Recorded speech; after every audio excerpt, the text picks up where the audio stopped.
Assalamualaikum warahmatullahi wabarakatuh. Waalaikumsalam warahmatullahi Innal hamdalillah nahmaduhu wa nasta'inuhu wa nastaghfiruh wa na'udzu billahi min shururi anfusina wa min sayyiati a'malina. Man yahdihillahu fala mudilla lahu wa man yudlil fala hadiya lahu. Asyhadu an la ilaha illallah wahdahu la syarika lahu wa asyhadu anna Muhammadan abduhu wa rasuluh. Qala Allah ta'ala fi kitabihil karim, ya ayyuhalladzina amanu taqullaha haqqa tuqatih wa la tamutunna illa wa antum muslimun, amma ba'd. Ikhwatul iman, a'azzakumullah wa iyyakum. Pada kesempatan malam hari ini kita akan mengkaji sebuah surat, di mana surat ini dikenal oleh para ulama dengan suratul adab. Surat adab, yaitu surat Al-Hujurat. Kenapa disebut dengan surat adab? Karena surat ini dari awal sampai akhir berbicara tentang adab, dan banyak berbicara tentang masalah-masalah yang berhubungan dengan adab, baik itu adab kita terhadap Allah dan Rasul-Nya, adab di dalam menerima berita, adab sesama kaum muslimin. Maka betapa pentingnya ikhwat Islam, a'azakumullah wa iyyakum, kita mempelajari surat ini. Ya, kita sangat penting sekali untuk mempelajari surat ini. Allah Ta'ala berfirman, a'udzu billahi minasyaitonir rajim, bismillahirrahmanirrahim. Ya ayyuhalladzina amanu la tuqaddimu baina yadayillahi wa rasulih. Wahai orang-orang yang beriman, jangan kamu mendahului Allah dan Rasul-Nya. Ya ayyuhalladzina amanu la tuqaddimu baina yadayillahi wa rasulih. Kata Ibnu Abbas, Ibnu Abbas, seorang sahabat Nabi SAW, ketika menafsirkan ayat ini, beliau berkata, la tuqaddimu baina yadayillahi wa rasulih, ay la taqulu khilafa qaulillahi wa rasulih. Artinya jangan kalian mengatakan sesuatu yang bertabrakan dengan firman Allah dan sabda Rasulullah SAW. La tuqaddimu baina yadayillahi wa rasulih. Jangan kita menyelisih perintah Allah, jangan kita merisihi perintah Rasulullah SAW. Ini penafsiran yang pertama. Sebagian ulama mengatakan ay la tuqaddimu ahadan ala qaulillahi wa rasulih. Artinya jangan kamu mendahulukan ucapan siapapun melebihi ucapan Allah dan Rasulnya. Kita tidak boleh mendahulukan ucapan ulama, kita tidak boleh mendahulukan ucapan kiai, ucapan ajengan, ucapan siapapun melebihi daripada firman Allah dan sabda Rasulullah SAW. Ini adab, adab kita kepada Allah dan Rasulnya. Kita harus yakin bahwa Allah yang lebih tahu dari kita. Allah Subhanahu wa Ta'ala sebagai pencipta kita, dan Rasulullah SAW manusia yang paling baik yang Allah utus kepada kita. Dia adalah muballighun anillah, itu dalam rangka menyampaikan risalah dari Allah Subhanahu wa Ta'ala. Maka kewajiban kita, ya akhi, a'azakumullah wa iyyakum, di sini Allah memberikan kepada kita adab. Itu adab bagaimana kepada Allah dan Rasulnya. Apa itu? Jangan kita mendahului Allah dan Rasulnya dengan perbuatan, dengan ucapan. Sesuatu yang tidak pernah diajarkan oleh Allah dan Rasulnya, jangan kita amalkan. Ibadah yang tidak pernah dicontohkan oleh Rasulullah SAW, jangan kita lakukan. Atau makna yang kedua adalah jangan kita lebih mendahulukan ucapan kiai fulan atau ulama fulan yang melebihi ucapan Allah dan Rasulnya. Melebihi ucapan Allah dan Rasulnya. Ikhwatul Islam, a'azakumullah wa iyyakum. Terkadang di dalam kehidupan kita sehari-hari, sebagian kaum muslimin ada yang lebih mendahulukan ucapan nenek moyangnya. Mereka menganggap seakan-akan ucapan nenek moyang yang merupakan adat istiadat atau yang lainnya melebihi daripada syariat yang Allah turunkannya. Ini jelas akhi ya, tidak sesuai dengan firman Allah, bahkan itu merupakan perangai jahiliyah. Allah mengatakan wa idza qila lahum ittabi'u ma anzalallah qalu bal nattabi'u ma alfaina 'alaihi aba'ana. Apabila dikatakan kepada mereka ikuti apa yang Allah turunkan, mereka berkata, apa kata mereka? Kami lebih mengikuti apa yang kami temukan dari nenek-nenek moyang kami. Ternyata mereka lebih mendahulukan nenek moyang, adat istiadat daripada syariat Allah Subhanahu wa taala. Tidak layak seorang muslim, tidak layak seorang yang mengaku dirinya hamba Allah dan pengikut Rasulullah, ternyata kita lebih mendahulukan syariat manusia, buatan manusia daripada syariat Allah dan Rasulnya. Nah, di sini adab yang luar biasa. Allah mengatakan dalam surat ini yang ayat pertama, ya ayyuhalladzina amanu la tuqaddimu baina yadayillahi wa rasul wattaqullaha innallaha sami'un alim. Wahai orang-orang yang beriman, jangan kamu mendahului Allah dan Rasulnya, dan bertakwalah kamu kepada Allah. Sesungguhnya Allah Sami' mendengar, Alim mengetahui, mendengar ucapan-ucapan kamu, mendengar apa yang kamu ucapkan itu, apakah ucapan kamu itu sesuai dengan firman Allah, sesuai dengan sabda Rasulullah atau tidak. Alim mengetahui apa yang kamu lakukan, apakah perbuatan kamu itu sesuai dengan perintah Allah, sesuai dengan perintah Rasulullah SAW atau tidak. Kemudian Allah Ta'ala berfirman di ayat yang keduanya, ya ayyuhalladzina amanu la tarfa'u aswatakum fawqa sautin nabi. Wahai orang-orang yang beriman, jangan kamu mengangkat suara melebihi suaranya Nabi.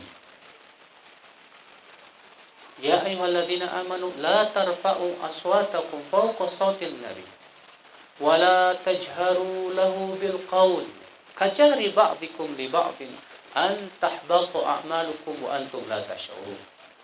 Wahai orang-orang yang beriman, jangan kamu mengangkat suaramu di atas suara Rasul, dan jangan kamu keraskan suaramu melebihi suara Rasul, sebagaimana sebagian kalian mengangkat suaranya kepada teman-temannya. Kenapa kata Allah? An tahbatu a'malukum, supaya Allah tidak batalkan amalan kamu, supaya amal kamu tidak batal. Wa antum la tash'urun, sementara kamu tidak sadar. Coba perhatikan ya akhi. Di sini Allah mengatakan bahwa orang yang mengangkat suaranya melebihi suara Rasul, itu Allah akan batalkan amalan. Kalau suara saja kita angkat melebihi suara Rasul, itu bisa membatalkan amalan kita. Bagaimana apabila kita lebih mengangkat pendapat kita melebihi pendapat Allah dan Rasul? Apabila kita lebih mengangkat pendapat seseorang melebihi pendapat Allah dan Rasul? Apabila kita lebih mengangkat akal kita dibandingkan dengan qala Allah, qala Rasulullah? Bayangkan akhi.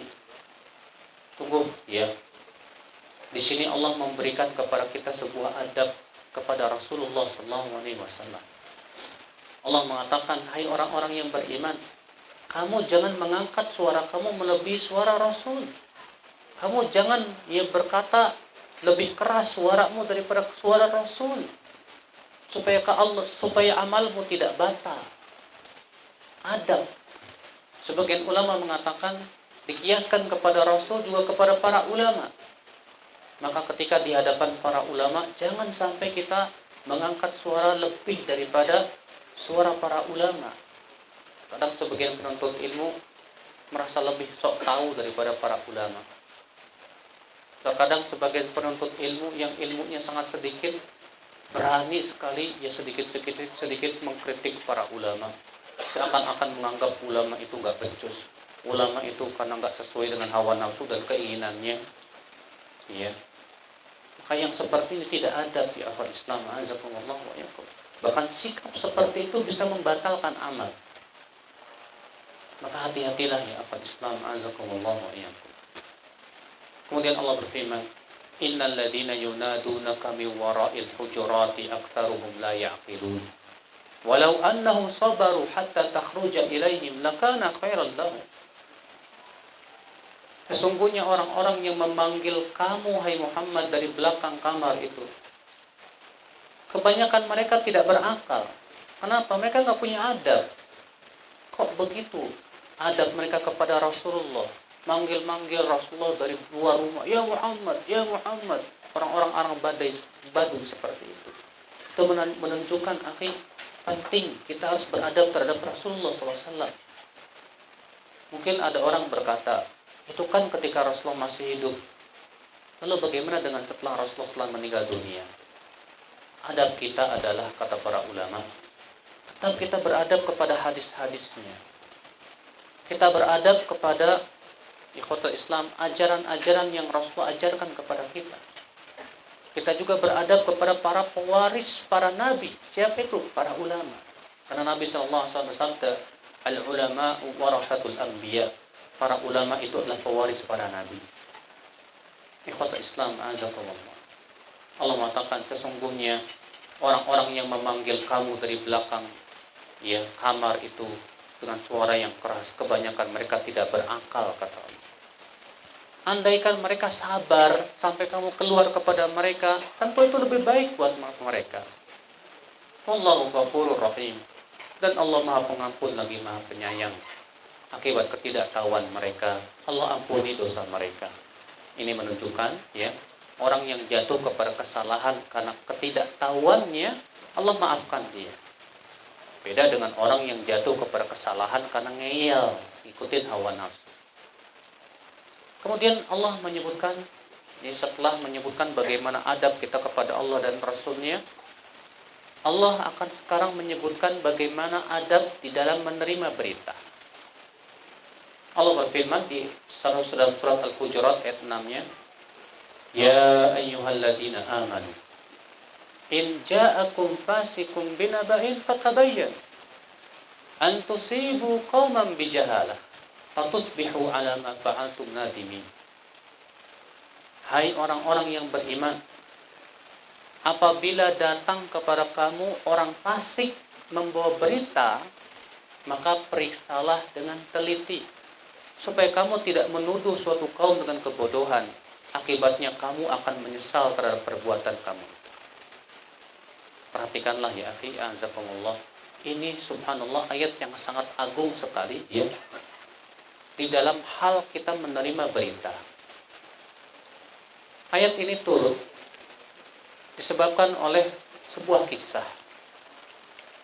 Waktu itu Nabi SAW mengirim seseorang untuk mengambil zakat suatu kaum. Saya lupa nama sahabatnya. Ketika sahabat ini hendak sampai ke tempat kaum yang hendak diambil zakatnya, rupanya kaum itu keluarlah untuk menyambut sahabat ini. Kebetulan membawa pedang. Rupanya sahabat ini mengira bahwa mereka akan menyerang dia dan akan membunuh dirinya. Langsung dia pulang ketakutan, lapor ke Rasulullah, ya, dan menceritakan kalau kaum itu mau menyerang dia dan mau membunuh.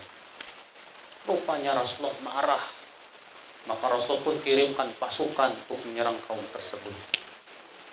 Apa yang terjadi? Rupanya si kaum itu merasa heran, loh kok kami diserang? Ya, rupanya terjadi miskomunikasi akhirnya. Utusan Rasul ini sudah suudzon duluan. Ya. Akhirnya memberitakan kepada Rasulullah sesuai dengan dugaannya yang buruk tersebut.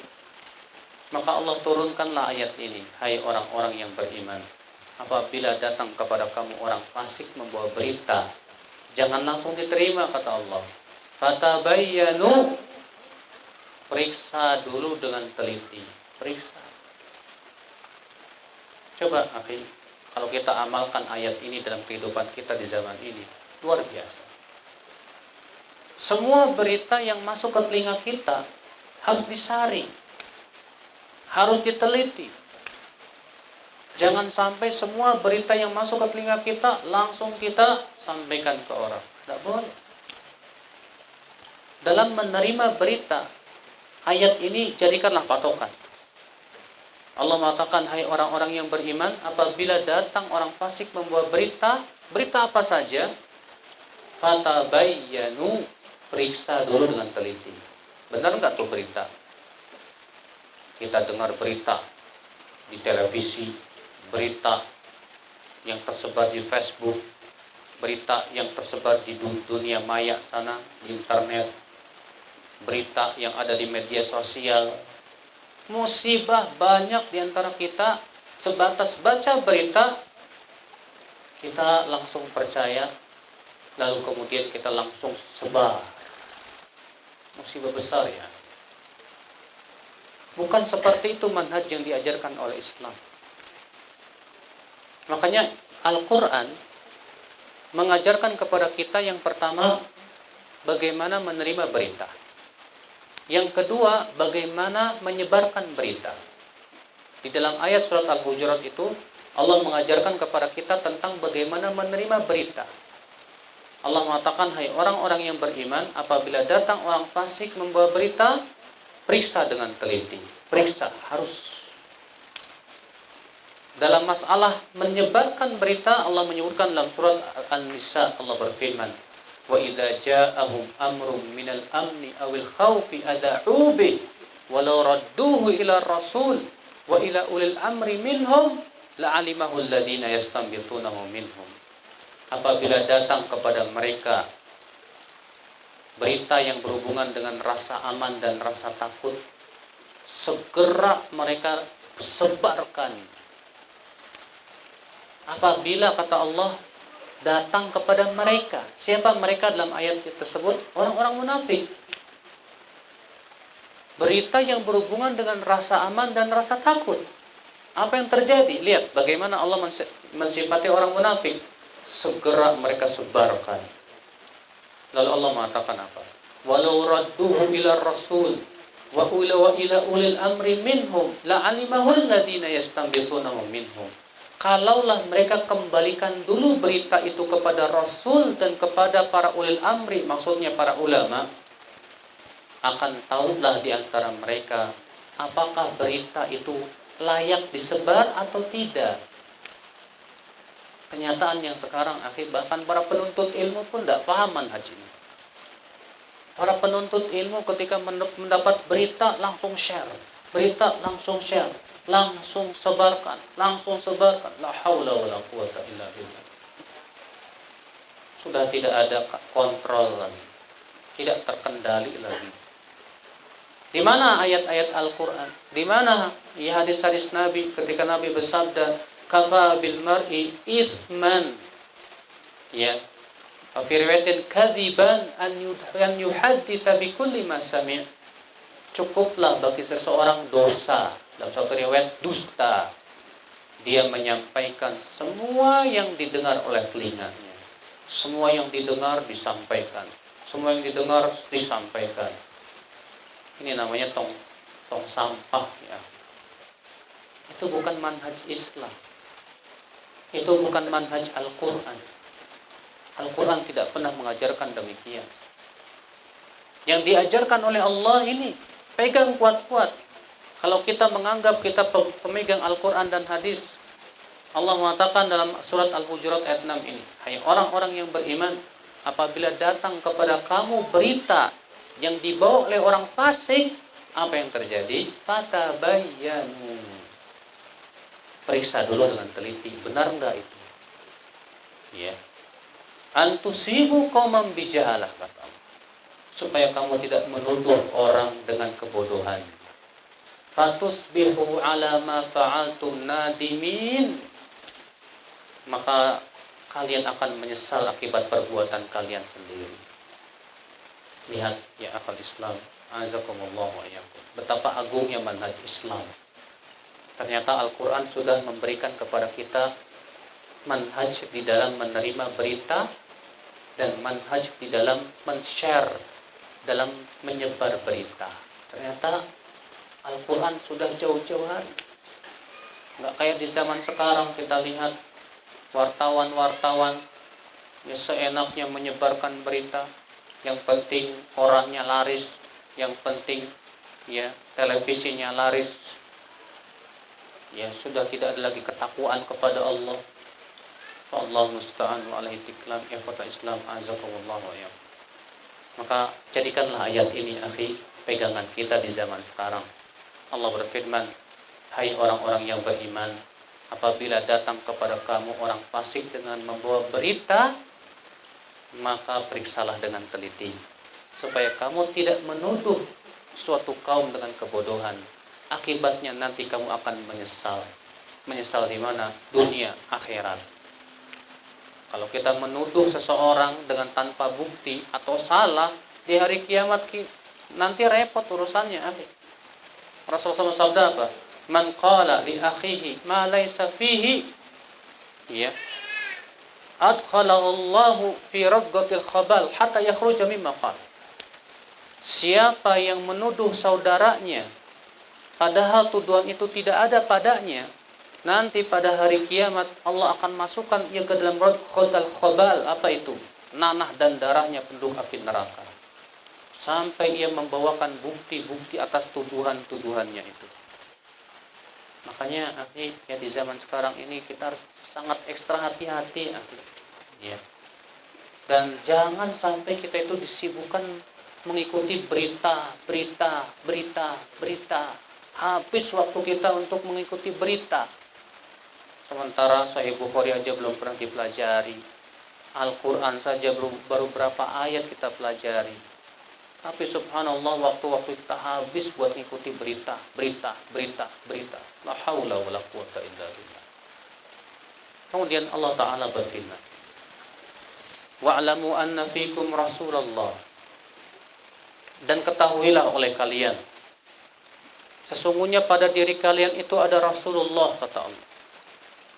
Ya, artinya pada diri kalian tuh ada Rasulullah, itu nikmat yang agung. Syukurilah dengan cara mengikuti Rasulullah.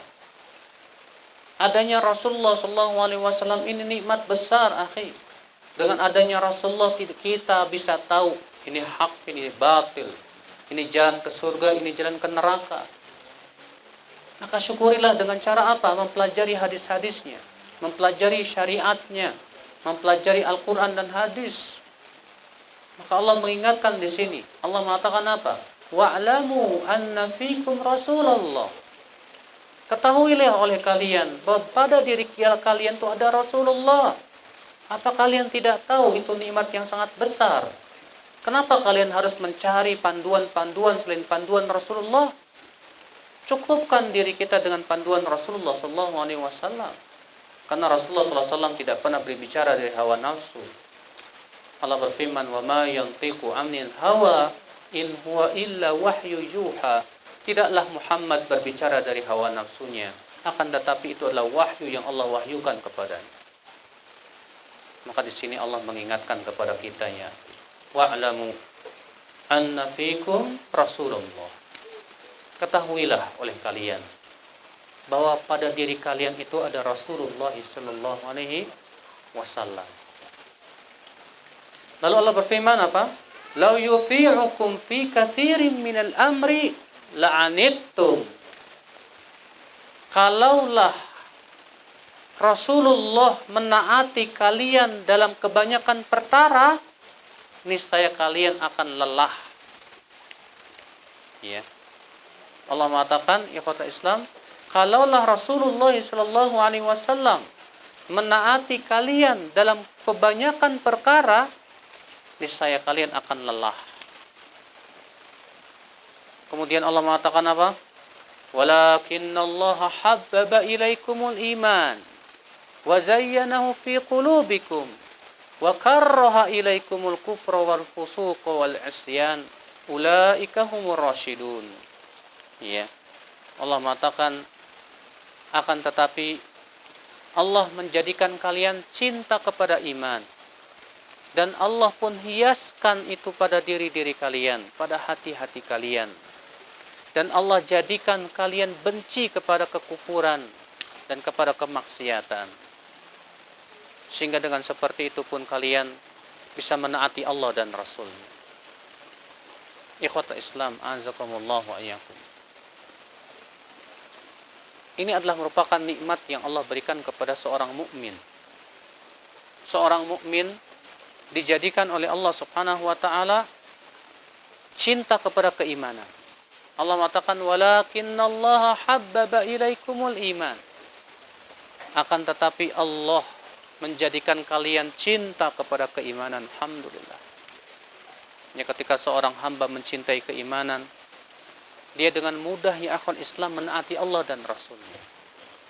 Ketika seorang hamba mencintai keislaman, dia alhamdulillah diberikan oleh Allah kemudahan demi kemudahan dalam menaati Allah dan Rasul-Nya. Ikhwatul iman, azakumullah wa iyyakum. Dan Allah pun menjadikan kaum mukminin benci kepada kekufuran, kepada kefasikan, kepada kemaksiatan. Demi Allah, ini adalah merupakan kenikmatan yang luar biasa. Ikhwata Islam, azakumullah wa iyyakum.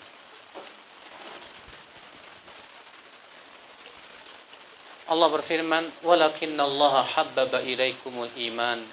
Akan tetapi Allah yang menjadikan kalian cinta kepada keimanan. Wa karraha ilaikumul kufra wal fusuq wal isyan. Dan Allah menjadikan kalian benci kepada kekafiran, kefasikan dan kepada kemaksiatan. Ya. Kemudian Allah mengatakan ulaika humur rasyidun. Merekalah orang-orang yang tertunjuki. Merekalah orang-orang yang terbimbing. Siapa itu? Yang dijadikan hatinya cinta kepada iman, yang dijadikan hatinya benci kepada kekufuran, benci kepada kefasikan, benci kepada kemaksiatan. Maka ini tanda orang ini telah terbimbing. Ini tertanda orang ini telah diberikan hidayah oleh Allah Subhanahu wa taala. Berapa banyak orang yang ternyata dia malah membenci ketaatan, akhi. Ada orang berbuat taat dia tidak suka. Tapi ketika ia melihat berbuat maksiat, dia malah suka. Na'udzubillah. Laki orang ini tidak mendapatkan bimbingan dari Allah Subhanahu wa taala. Maka Allah mengatakan dalam ayat ini, ya, walakinnallaha habbaba ilaikumul iman wa zayyanahu fi qulubikum wa karraha ilaikumul kufra wal fusuq wal isyan ulaika humur rasyidun fadlan minallahi wa ni'mah. Sebagai karunia Allah dan nikmat atas kalian.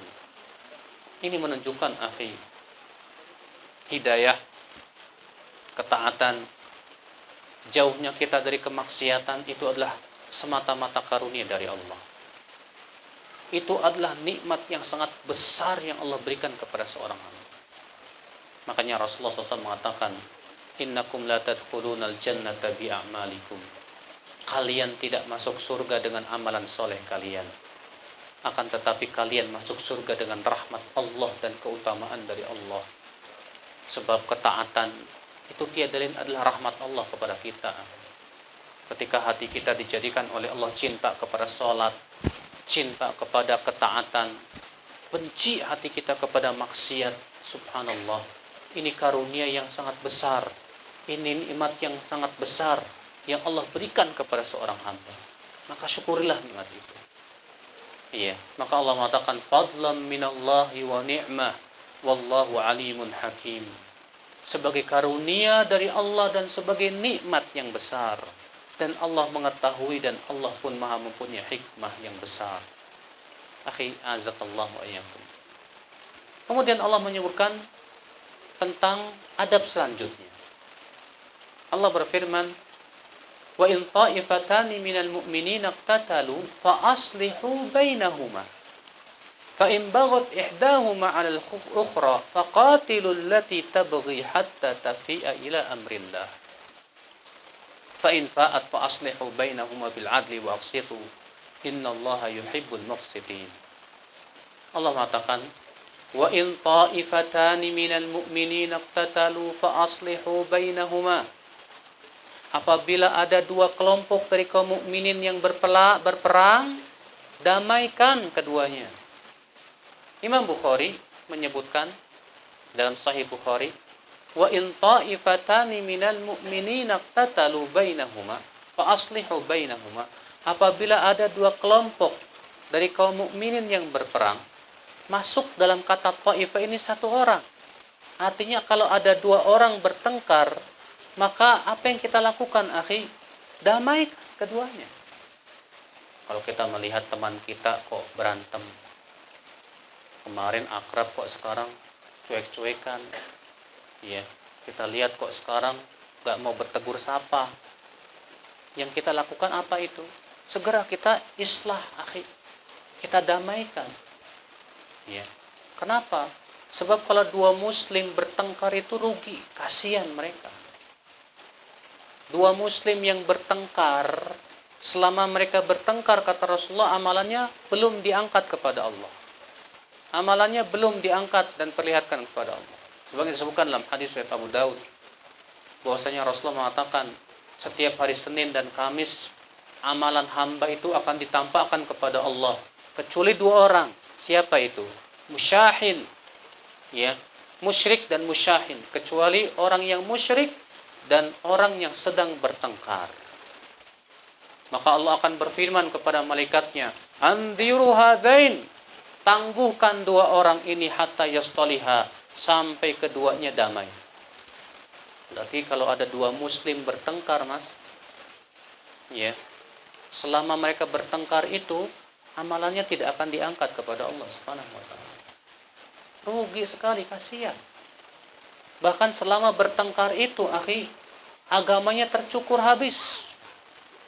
Sebagaimana disebutkan dalam riwayat Tirmidzi, Nabi SAW bersabda, ala ukhbirukum, ya, maukah aku beritahu kepada kalian, bima huwa afdal min shalah wa zakah wa sadaqah wa shaum. Maukah aku beritahu kepada kalian dengan sesuatu yang lebih utama dari salat, sedekah, puasa? Para sahabat bertanya, mau ya Rasulullah? Apa itu ya Rasulullah? Kata Rasulullah SAW apa? Salahu dzatil bain, baiknya hubungan sesama. Fa inna fasada dzatal bain hiyal haliqah, karena rusaknya hubungan sesama muslim itu bisa mencukur, kata Rasulullah. La aqulu haliqata sya'ar, kata Rasulullah. Bukan maksud saya mencukur rambut, bukan. Wa innama hiya haliqatud din. Akan tetapi yang dimaksud dia adalah pencukur agama. Masya Allah. Jadi rusaknya hubungan kita dengan seorang muslim itu mencukur agama kita. Maka kalau kita melihat ada dua muslim bertengkar, yang harus kita lakukan apa? Kata Allah apa? Fa aslihu bainahuma. Damaikan kedua. Walaupun dengan cara dusta, enggak masalah. Nabi mengatakan la kadziba illa fi thalath. Tidak boleh berdusta kecuali dalam 3 perkara, kata Rasulullah. Di antaranya apa? Mendamaikan dua muslim yang bertengkar. Tidak masalah kita berdusta. Kita datang ke si A. A, saya mendengar kemarin si B muji-muji kamu loh. Ya. Kita datang lagi ke si B. B, ya, saya mendengar kemarin si A itu muji kamu loh. Akhirnya kedua-duanya jadi damai gara-gara itu. Masya Allah, gak masalah. Dusta di waktu itu, kata para ulama, boleh. Kenapa? Karena maslahatnya jauh lebih besar daripada mudarat dusta itu sendiri. Masya Allah, ya akal Islam, anzakumullah wa ya. Maka Allah mengatakan, apabila ada dua kelompok kaum muslimin berperang, damaikanlah keduanya. Kalau yang satu ternyata berbuat zalim, ya, maka perangilah yang berbuat zalim itu, kata Allah. Dan kalau dia sudah kembali lagi tidak berbuat zalim, damaikan lagi keduanya. Ya. Innallaha yuhibbul muqsitin, karena Allah cinta kepada orang-orang yang berbuat adil. Akhi azakumullah wa iyyakum. Kalau kita melihat ada dua ustadz bertengkar, jangan kita bikin panas sesuatu, akhi. Terkadang kita lihat di Facebook, di media sosial, ketika ada dua ustadz yang seakan-akan saling berseteru, wah, kita rame, ya. Bukannya kita berpikir bagaimana mendamaikan mereka, ini malah membuat runyam, malah tambah lagi. Ya, Allah musta'an wa tiklan. Itulah ya, ketika yang berbicara para penuntut ilmu yang dangkal keilmuannya, bukannya berusaha membuat adem, tapi malah membuat semakin panas permasalahan. Tidak layak ya akal Islam, anzakumullah ya. Kemudian Allah Ta'ala berfirman, ya, innamal mu'minuna ikhwatun. Sesungguhnya kaum mukminin itu bersaudara. Masya Allah. Kaum mukminin itu bersaudara. Ukhuwah.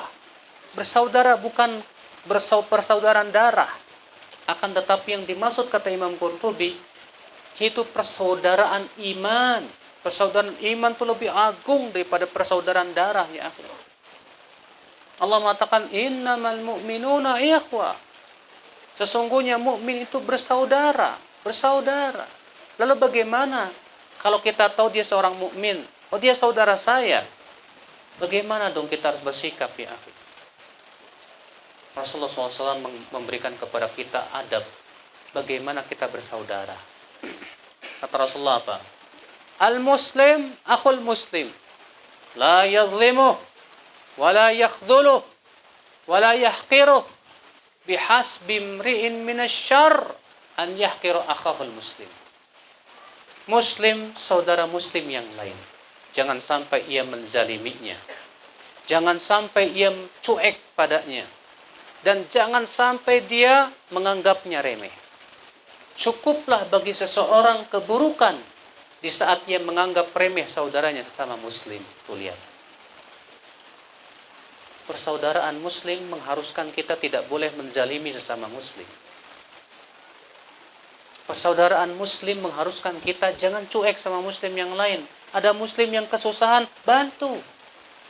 Ada yang muslim butuh bantuan, kita bantu sesuai dengan kemampuan. Sesama muslim bersaudara, kata Rasulullah SAW, maka jangan meremehkan muslim yang lainnya. Bahkan Rasulullah mengatakan, cukup bagi seseorang keburukan ketika ia menganggap remeh saudaranya sesama muslim. Tak layak seorang muslim menganggap dirinya lebih baik daripada temannya sesama muslim. Tak layak seorang muslim menganggap temannya itu lebih buruk daripada dirinya. Dari mana dia tahu? Makanya Al-Hasan Al-Basri ketika ditanya, apa itu tawadu ayah Al-Hasan Al-Basri? Kata Al-Hasan Al-Basri, tawadu itu kamu ketika keluar dari rumahmu dan melihat seorang muslim, kamu merasa dia lebih baik dari diri kamu. Masya Allah. Demikian kita harus bersikap ya akhwat. Allah Ta'ala berfirman, innamal mu'minuna ikhwah. Sesungguhnya mukmin itu bersaudara. Sebutkan dalam hadis bagaimana persaudaraan mukmin. Kata Rasulullah SAW, ya, al-mu'min lil mu'min kal bunyan yashuddu ba'daha ba'dha. Mukmin dengan mukmin yang lain itu bagaikan bangunan yang saling mengokohkan satu sama lainnya. Masya Allah. Ikhwata Islam azakumullah wa iyyakum. Sebutkan juga dalam hadis Nabi SAW, mathalul mu'minina fi tawaduhi fi ta'atufihim wa tawaddihim kamathalil jasadil wahid idza ishtaka minhu 'udhun tada'a sa'irul jasad bis-sahri wal humma. Kata Nabi SAW apa? Perumpamaan kasih sayang sesama kaum mukminin itu seperti satu jasad. Kalau ada bagian jasad yang sakit, ya dengan panas dingin atau yang lainnya sakit, yang lain pun ikut merasa sakit. Demikianlah ya akhwat Islam, persaudaraan sesama mukmin. Ketika kita mendengar saudara kita di belahan dunia sana, dia terkena musibah, kita pun juga harus sakit. Kita berusaha berpikir bagaimana membantu mereka sesuai dengan kemampuan tentunya ya akhwat Islam. Itulah persaudaraan, keimanan, persaudaraan yang luar biasa, yang kokoh sekali. Rasulullah juga menyebutkan bagaimana bersaudara. Nabi bersabda, la yu'minu ahadukum hatta yuhibba li akhihi ma yuhibbu li nafsihi minal khair. tidak beriman seseorang dari kalian sampai ia menyukai untuk saudaranya apa yang ia sukai untuk dirinya dari kebaikan. Inilah persaudaraan, akhi. Kalau kita menganggap dia saudara kita sesama muslim, maka kata Rasulullah, sampai ia menyukai untuk saudaranya apa yang ia sukai untuk dirinya dari kebaikan. Kalau kita suka, ya ditimpa kesenangan dan kenikmatan, kita pun juga harus suka saudara kita diberikan kenikmatan. Kalau kita tidak suka ditimpa keburukan, kita pun juga jangan suka saudara kita diberikan keburukan. Kalau kita tidak suka disebar aib kita, maka kita pun juga jangan suka menyebar aib orang lain. Masya Allah, ini ya akhi, hak-hak di akal Islam yang harus kita pahami, bahwasanya kaum mukminin itu bersaudara. Tampaknya sudah masuk sholat Isya, ya. Dan kita tutup sampai di sini. Semoga yang saya sampaikan bermanfaat. Dan sebetulnya surat ini luar biasa agung. Selayaknya kita untuk mempelajari, karena adab-adab dalam surat ini luar biasa sekali. Subhanakallah bihamdik, asyhadu an la ilaha illa anta, astaghfiruka wa atubu ilaik. Assalamualaikum warahmatullahi wabarakatuh. Dan bagaimana terkait hadis akhir zaman itu yang akan datang suatu zaman ketika bisa barang yang dimana di sana banyak ulamanya dan sedikit dai-nya, dan orang yang beramal yang tidak mengamalkan sebagian sedikit gitu dari itu, maka celaka. Dan akan datang suatu zaman yang mana sedikit ulamanya dan banyak dai-nya, maka barang siapa yang mengamalkan 1 dari 10 kebaikan, Seper-10, maka dia selamat. iya, memang ada hadis seperti itu dengan lafaz seperti itu. Walaupun lafaz itu didhaifkan oleh banyak ulama, ya. Banyak yang mahfuz itu dengan lafaz innakum asbahtum fi zaman katsir. Kalian berada di suatu zaman yang ulamanya banyak dan penceramahnya sedikit, yang minta-mintanya sedikit dan yang memberinya banyak, dan beramal di zaman itu lebih baik daripada berilmu. Dan akan datang suatu zaman, kata Rasulullah, nanti ulamanya sedikit, penceramahnya banyak, yang minta-minta banyak, yang memberinya sedikit, dan berilmu pada zaman itu lebih baik daripada beramal. Ya, dengan lafaz seperti itu. Bukan berarti ilmu tidak diamalkan, akan tetapi pahala berilmu di zaman itu sangat besar sekali, menuntut ilmu Allah Subhanahu wa taala. Kalaupun atas dasar bahwa lafaz tadi sahih, ya, bahwa di zaman sahabat siapa yang meninggalkan 1/10 agamanya celaka, sedangkan nanti di akhir zaman siapa yang melaksanakan 1/10 agamanya selamat. Hal itu dikarenakan apa?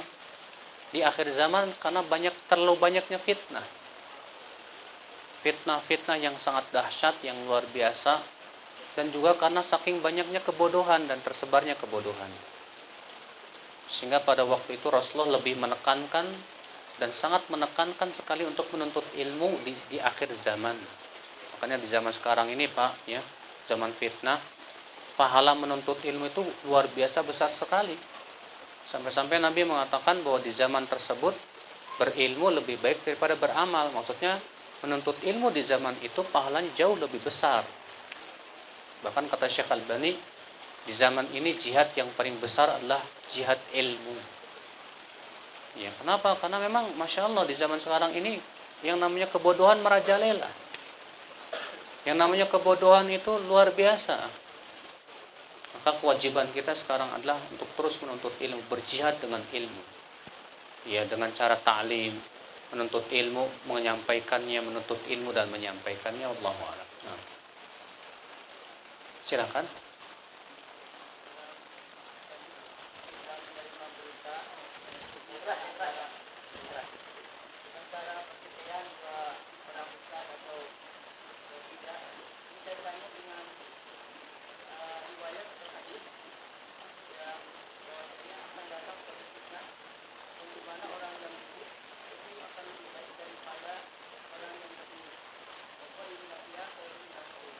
Apa? Iya. Apa yang dimaksud dengan hadis yang duduk lebih baik daripada yang berdiri? Yang berdiri lebih baik daripada yang berjalan. Maksudnya, fitnah tersebut adalah berhubungan, bisa jadi fitnah yang berhubungan dengan, ada beberapa makna daripada hadis tersebut. Makna yang pertama, fitnah yang dimaksud yaitu perselisihan dan peperangan antara kaum muslimin di atas sesuatu yang sifatnya tidak jelas. Sehingga ketika kita bergerak, bisa jadi kita salah dan jatuh kepada fitnah. Maka diamnya kita lebih baik daripada berbicaranya kita di zaman itu. Ya, kenapa? Karena fitnah tersebut saking dahsyatnya dan syubhat tersebut saking kuatnya. Makanya sebagian ulama menafsirkan bahwa makna fitnah tersebut, diantaranya makna fitnah yang dimaksud itu syubhat. Saking kuatnya syubhat, sehingga akhirnya apa yang terjadi? Banyak orang jatuh kepada kesalahan ketika ia berbicara atau berbuat. Maka di saat kita diam, mungkin lebih selamat daripada kita berbicara atau bersikap.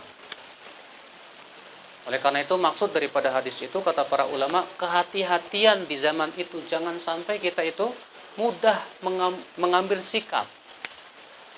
Kehati-hatian di zaman itu, jangan sampai kita mudah berpendapat. Ya, kenapa? Karena pertama, di zaman tersebut fitnah luar biasa sekali.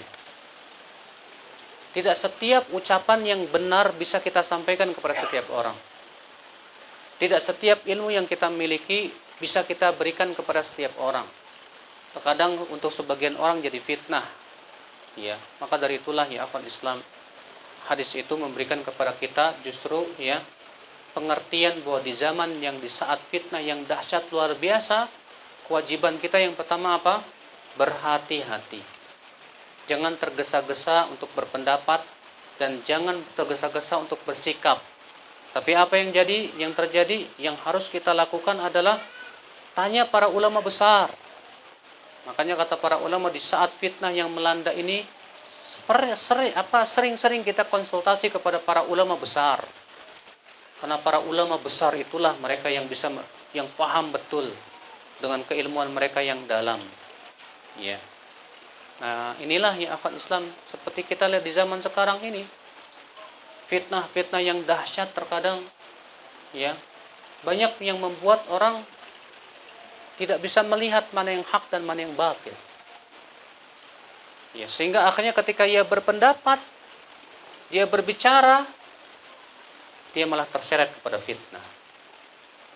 Maka dari itulah kewajiban kita di zaman yang penuh fitnah seperti ini, akhi, hati-hati dalam berbicara, hati-hati. Ya, dalam berpendapat hati-hati, dalam bersikap hati-hati. Semuanya harus dengan kehati-hatian supaya kita tidak terseret di dalam jurang fitnah tersebut. Allahu a'lam. Masih ada yang bertanya? Bagaimana sikap kita apabila kita mendapat undangan yang tidak ada contohnya dari Rasulullah, sedangkan dia orang yang dekat, saudara kita, dan kalau tidak datang kita merasa tidak enak? Buanglah jauh-jauh merasa tidak enak, Pak. Karena kalau sebatas nggak enak, kita terkadang nggak enak sama saudara, tapi kita nggak pernah mikir nggak enak sama Allah dan Rasulnya gitu.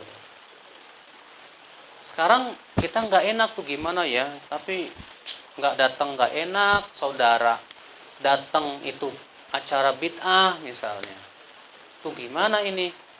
Sekarang kita mikir, kalau saya datang dia ridho, Allah murka. Kalau saya nggak datang, Allah ridho, dia murka. Saya harus pilih yang mana ini? Ya. Imam Asy-Syatibi rahimahullah dalam muqaddimah kitab Al-I'tisam bercerita, ketika beliau bercerita, ketika aku telah mempelajari sunnah Rasul, ternyata aku dapati masyarakatku jauh daripada sunnah Rasul. Sehingga pada waktu itu kata Imam Syatibi, aku betul-betul bimbang. Aku diberikan dua pilihan, antara mengikuti sunnah Rasul tapi dimusuhi orang, atau aku mengikuti ya kebiasaan orang yang tidak sesuai dengan sunnah Rasul tapi Allah murka kepada saya. Namun aku berpikir, kata Imam Syatibi, kalau Allah murka kepada saya, manusia tidak akan bisa mencegah saya dari azab Allah. Dan kalau Allah ridho kepada saya, Allah akan cukupkan saya dari manusia. Akhirnya kata Imam Syatibi, saya coba sedikit demi sedikit untuk berpegang kepada sunnah dan meninggalkan kebiasaan masyarakat yang tidak sesuai dengan sunnah. Apa kata Imam Syatibi? Faqamat alayyal qiyamah wa tawatarat alayyal malamah. Tegak kiamat pada saya. Cacian bertubi-tubi menghampiri saya. Tuduhan, berbagai macam tuduhan menghampiri diri saya. Namun saya ingat sabda Rasulullah SAW, Innal Islam bada'a ghoriban wa sayaudu ghoriban kama bada'a. Makanya udah gak enaknya sama Allah lebih dikuatin mas, daripada gak enak sama dia. Jelaskan ajalah dengan ilmiah, cari ya referensi, jelaskan kepada dia. Aduh maaf saya gak bisa datang, alasan saya ini, tolong dibaca ya. Ya, ilmiah, oh ternyata gak ada dalilnya. Ya udah, insyaallah saudara kita memaafkan kok. Oh ya udahlah. Ya. Nah itu.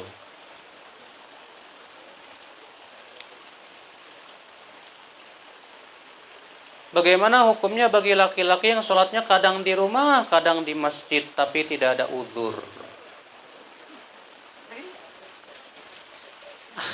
Ya, orang laki-laki yang nggak sholat di masjid, nggak ada uzur, cuma malas. Maka pertama, Nabi mengatakan tidak sempurna sholat orang yang sholat sendirian di rumah, nggak ke masjid. Yang kedua, Ibnu Mas'ud, Nabi mengatakan seberat-beratnya sholat buat orang munafik itu sholat subuh dan sholat isya. Kalaulah mereka mengetahui bagaimana pahala yang ada pada keduanya, mereka akan mendatanginya walaupun merangkak. Berarti orang yang berat ke masjid itu Pak, hati-hati itu. Ya, jangan-jangan hatinya ada kemunafikan. Ya. Makanya Ibnu Mas'ud mengatakan, sungguh aku melihat di zaman Rasulullah, kata Ibnu Mas'ud, wa may yatakhallafu ahadun an salatil jamaah illa munafiqun ma'lumun nifaq. Tidak ada satupun orang yang tidak ikut salat berjamaah di zaman Nabi kecuali biasanya pasti dia orang munafik yang jelas kemunafikan. Makanya akhi, ya, saya mau tanya, apa alasan kamu nggak mau ke masjid? Malas. Masya Allah. Akhi, apa antum nggak tahu bahwa Allah mensifati orang munafik itu apa? Wa idza qamu ila shalah qamu kusala. Kalau mereka berdiri sholat, mereka berdiri dengan malasnya. Seorang mukmin tuh jangan malas kepada ketaatan, akhi. Sekarang sholat berjamaah dengan sholat sendirian lebih baik mana? Ya berjamaah sih. Kenapa antum tidak berusaha untuk pergi ke masjid? Insya Allah paksa. Ya. Jangan terus-menerus kita ini ngikutin hawa nafsu terus. Jangan terus-menerus kita mengikuti kemalasan terus. Kalau kita terus-menerus malas, kita pasti akan terluput dari banyak kebaikan Allah. Ya bayangkan, jalan kakinya kita ke masjid saja sudah berapa pahalanya. Belum lagi berada kita di dalam masjid juga berapa banyak pahalanya ya Allah Islam. Makanya kalau kita malas, lawan, harus dilawan. Karena ya pendapat yang paling kuat dari pendapat para ulama, bahwa sholat berjamaah di masjid buat laki-laki wajib, kecuali bila ada uzur, maka dimaafkan. Tapi kalau tidak ada uzur, nggak pergi ke masjid, dosa dia. Ya, Allah ma'alam. Baik, masih ada yang bertanya?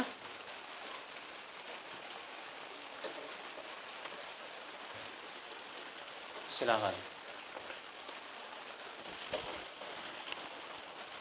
Assalamualaikum warahmatullahi wabarakatuh. Assalamualaikum warahmatullahi wabarakatuh. Ya, menyambung yang barusan Pak Ustaz. Ke masjid itu kan ada uzur ya. Kemudian batasan uzur itu misalnya kalau hujan, Hujan. iya hujan, batasan hujan ke masjid itu apakah hujan terus batasannya seperti apa gitu kalau hujan kalau itu. Batasan hujan tuh hujan apa gitu Pak ya? Ketahuilah Pak, tidak ke masjid itu dari bab rukhsah, keringanan. Keringanan itu dalam syariat biasanya ketika ada masyaqqah, sesuatu yang memberatkan. Berarti batasan hujan itu apabila hujan memberatkan. Kalau hujannya nggak memberatkan, cuma rintik-rintik, tetap pergi. Tapi kalau hujannya memberatkan kita mau pergi, waduh basah kuyup, berat, ya udahlah, nggak apa-apa, sholat di rumah aja. Ya, paham Mas? Baik. Silakan Pak. Assalamualaikum warahmatullahi wabarakatuh. Assalamualaikum warahmatullahi wabarakatuh. Pertanyaan ini mengenai dari menyeleksi berita-berita yang kita terima. Iya. Terus ada hal-hal yang sedang tren sekarang ini mengenai berita-berita tentang penistaan itu kan. Apa? Penistaan itu. Penistaan. Itu bagaimana kita menyikapi? Bagaimana menyikapi penistaan? Maksudnya beritanya itu sih.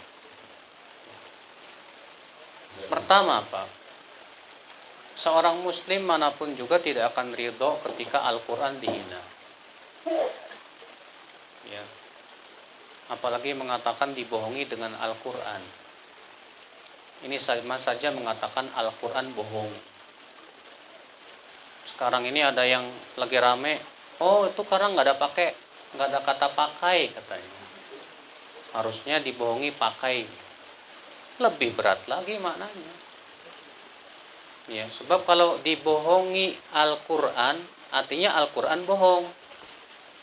Kalau dibohongi pakai Al-Quran, berarti Rasulullah bohong, para ulama bohong, para ustadz bohong. Konsekuensinya apa? Al-Quran pun bohong, semua bohong. Lebih berat lagi untuk ucapan. Maka setiap muslim nggak boleh ridho, Pak. Tapi kan dalam bersikap kita harus melihat mana yang lebih maslahat. Kalau di zaman Rasul ketika di kota Madinah ada yang menghina Al-Quran, tebas lehernya, mati. Tapi kan zaman sekarang nggak mungkin seperti itu. Itu akan mudaratnya jauh lebih besar. Maka sikap kita bagaimana? Bersikap sesuai dengan kemampuan kita. Kita punya relasi kepada para pembesar negara, pemimpin negara dan yang lainnya, desak mereka ya supaya orang ini diberikan apa? Pelajaran. Tapi ingat, jangan sampai kemudian malah mengorbankan darah kaum muslimin. Darah orang Islam itu lebih mulia daripada darah dia, Mas. Hanya karena pengen dapat darah supaya dia dipenjara, mengorbankan ribuan orang, aneh itu namanya. Ya. Karena darah kaum muslimin jauh lebih mulia daripada dia. Maka apa kemampuan Anda?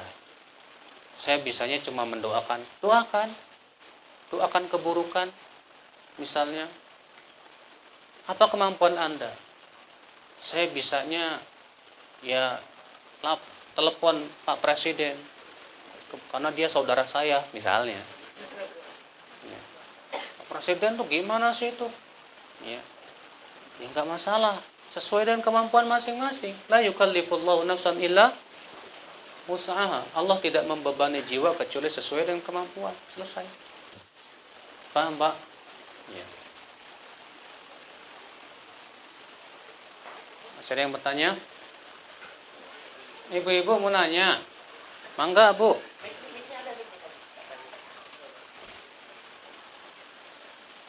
Silakan. Yang tadi Ustadz yang kita kan kalau mendoakan untuk orang lain Ya. Berarti mendoakan kejelekan buat kita. Nah sedangkan sekarang dalam situasi seperti ini kasus yang penistaan agama, kadang-kadang kita kesal gitu di hati, terus kita ngumpat-ngumpat apa boleh itu atau gimana gitu, atau harus ditahan aja dalam hati? Iya. Mendoakan kejelekan kepada orang yang berhak untuk mendapatkannya nggak masalah, Ibu. Iya. Memang sih ada hadis, apabila kita mendoakan saudara kita dari kejauhan, malaikat akan berkata, amin, buat kamu seperti yang kamu minta. Tapi kan hadisnya jelas untuk saudara kita sesama muslim. Adapun kalau itu buat orang kafir, zalim, dan kemudian dia menghina Al-Quran lagi, menistakan, ya kalau kita doakan keburukan nggak apa-apa sebetulnya. Tapi kalau ibu memilih, ya saya doain supaya dia dapat hidayah aja lah, ya lah nggak apa-apa juga. Ya, yang jelas ibu, ya mendoakan keburukan bagi orang yang memang berhak untuk didoakan keburukan, malaikat tidak akan mengatakan amin kamu dapat yang sama, enggak. Ya, kenapa? Karena itu khusus untuk saudara kita sesama muslim.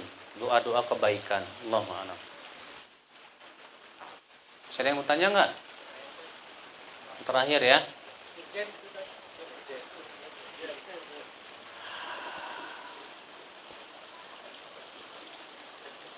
Oh, ini mah ilmu warisan ya Pak ya?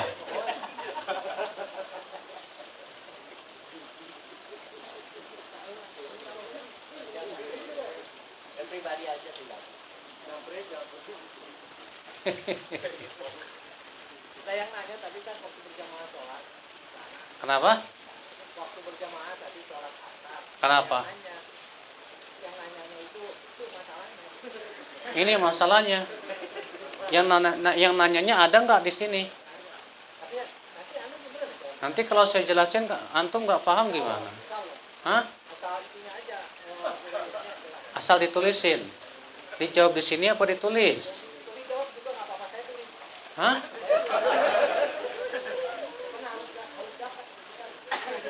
Ada harta ya bersama suami dan istri. Yang istrinya meninggal. Itu hartanya harta siapa? Harta bersama. Harta bersama. Harta bersama ini siapa yang paling besar pada waktu itu? Asumsi dia sama aja kan? Ya. Asumsi dia. Suami dan istri pada waktu itu mengeluarkan harta yang sama besar. Berarti harus dipisah dulu. Mana harta suami, mana harta istri. Berarti kalau memang sudah mengeluarkan sama besar, maka dibagi dua dulu tuh. 50-50 ya hartanya. Berarti 50% punya istri, 50% punya suami. Maka yang dibagi ini yang hak istri. Yang harta punya istri yang 50% ini, Pak. Paham, Pak? Terus dia meninggalkan siapa aja? Meninggalkan suami sama anak. Meninggalkan suami. Terus Anaknya 5 perempuan semua. anaknya 5 perempuan semua. Terus Ibunya masih ada.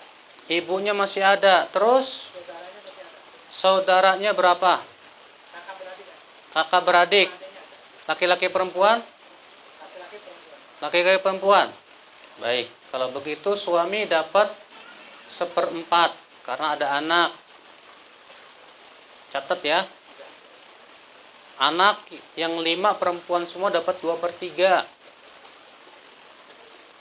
Catat ya. Ibu dapat 1/6. Kalau masih ada sisa baru dikasih saudaranya laki-laki sama perempuan itu. Sudah, Pak?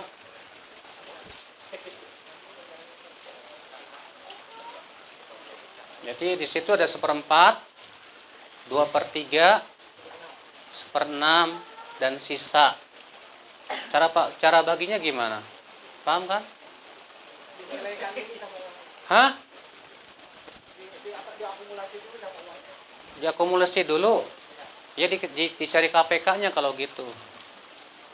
Berarti di situ ada 4, ada 3, ada 6. 4, 3, 6 berarti KPK-nya 12. 12 bagi 4 berapa? 3 buat suami. 12 bagi 6 2 itu buat ibu. 2/3, 2 kali 12, 24. Bagi 3 berapa? Hah? 8. 8 tuh bagi 5 loh, Pak. Buat 5 orang. Paham nggak, Pak? Iya. Betul. Berarti kan itu melebihi daripada KPK-nya, Pak. Jumlahnya jadi berapa semua tuh? 8 tambah 2 tambah kan lebih kan? Caranya digimanain? Ada tashih, Pak.